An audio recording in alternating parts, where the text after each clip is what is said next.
কোনো কিছু আল্লাহর কাছে চাইতে হলে কিভাবে চাইতে হয়?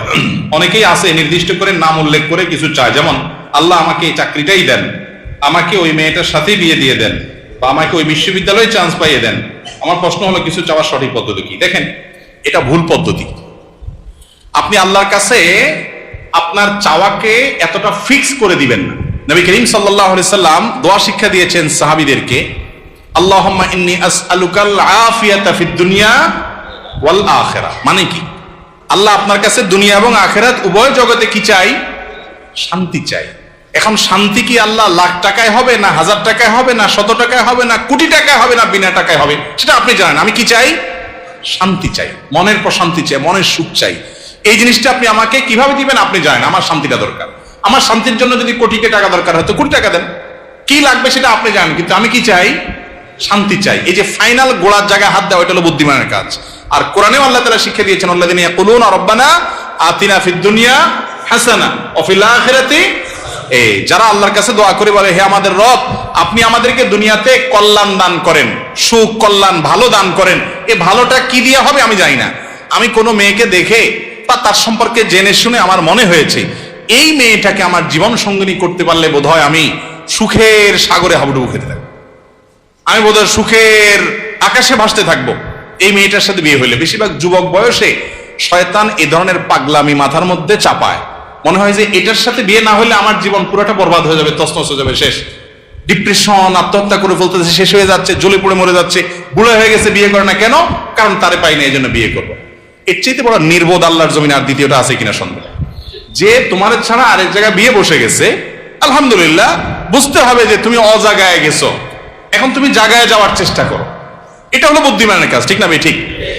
এই জন্য আল্লাহর কাছে এই ধরনের দোয়া করবেন না। অনেকে বলে, আল্লাহ তুমি আমার 40 লাখ টাকা দাও, আর কিছু চাবো না আল্লাহর কাছে, তোমার কাছে। গরিব মানুষ হিসাব করছে যে আমি লাখ 20 টাকা হলো গ্রামে সুন্দর করে একটা দালান কোঠা বাড়ি করব, বিল্ডিং বাড়ি করব, আর বাকি 1-2 লাখ টাকা দিয়ে একটা মোটরসাইকেল কিনবো, 10-20 লাখ টাকা একটা দোকানদারি করব, আমি বসে বসে খাবো। এরকম শর্টকাট হিসাব অনেক সময় আমরা করি না অনেকে। এই ধরনের হিসাব হলো বোকামের হিসাব। একজনকে আল্লাহ তাআলা একদিনে 10,000 টাকা কামাই দিছে, এরপর তারা আল্লাহ তাআলা এমন একটা অসুখ দিছে যে 11,000 টাকা ওইটাতে বিল আসবে, খরচ হাসপাতালে। আরেকজনকে আল্লাহ তাআলা 2,000 টাকা কামাই দিছে, তার 500 টাকা খরচ আর 1500 টাকা পকেটে রয়ে গেছে। বরকত কোথায় হইলো? ওই 2,000 এর মধ্যে হইলো না? এই জন্য দোয়াটা সেরকম করতে হয়। ওই যে একটা গল্প আপনারা শুনছেন না প্রায় সময়, কোন যুবক নাকি দোয়া করছে আল্লাহর কাছে যে, আল্লাহ আমার এমন একটা লাইফ দাও, এমন একটা জীবন দাও আল্লাহ, যে আমার 2 হাত ভর্তি টাকা থাকবে, শুধু দোনো হাতে শুধু টাকা থাকবে, আর 2 পাশে শুধু নারী আর নারী থাকবে, ভোগের আইটেম থাকবে। তো আল্লাহ তাআলা তাকে একটা মহিলা কলেজের বা কোন একটা কোম্পানির নারী স্টাফদের বাসের কন্ট্রাক্টর বানাই দিয়েছে।